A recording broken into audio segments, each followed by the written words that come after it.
Әке отбасының тірегі, әке асқар тау деп теңестіреді халық даналығы. Бала тәрбиесінде әкенің рөлі ерекше. Әке отбасының асыраушысы, отбасы мүшелерінің тірегі, қамқоршысы. Әкенің мінез-құлқы, өзгелермен қарым-қатынасы, өнері мен білімі баланы көз алдындағы үлгі, өнеге алатын, оған қарап өсетін санасы. Отбасының пейіл береке, ынтымағы үшін отағасының әділ, ұстамды болуы орасан маңызға ие. Оның тәрбиелік рөлі де зор. Ер бала әкесімен сырлас, жолдас, дос. Ол әрқашан бір әрекет жасау үшін әуелі әкесімен сырласады. Ер баланың өсіп жетіліп, өз алдына жеке тұлға болып қалыптасуына, қоғамдағы өз орнын дұрыс табуына әкенің атқаратын еңбегі ерекше. Отбасының ұйытқысы, берекесі, мейір шапағат көзі әке.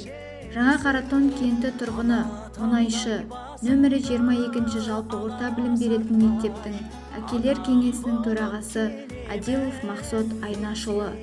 2018 жылы 1 маусымда Астана қаласында өткізілген Қамқор әке бақытты балалық 3 республикалық әкелер форумында Қазақстан Республикасының мемлекеттік хатшысы, Қазақстан Республикасы президентінің жанындағы әйелдер істері және отбасылық демографиялық саясат жөніндегі ұлттық комиссияның отбасы институтын дамытуға және өз өнегесімен қоғамдағы әке беделін арттыруға қосқан үлесі үшін алғыс хатпен марапатталды. Атырау облыстық әкелер слетінде әке жауапты лауазым атты үздік әке номинациясы бойынша үздік деп танылды. 2018 жылы ұл тәрбиесі ұлт болашағы атты облыстық семинарға оқушылардан құралған ұлдар командасымен белсенді қатысты. 2020 жылы ең бақытты ел қоғамдық қоры директорының әкелік институтын қолдау және дамыту жөніндегі шаралар кешені жобасын іске асыруға баға жетпес үлесін қосқаны үшін алғыс хатпен марапатталды. Отбасында 5 ұл тәрбиелеп отырмын.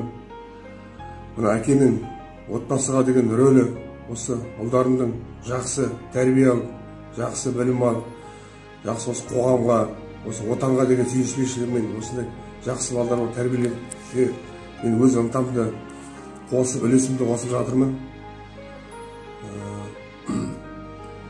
Осы ер бала, осы әкенің қамқоршы тірегі болып, әке осы балдарға қамқоршы болады.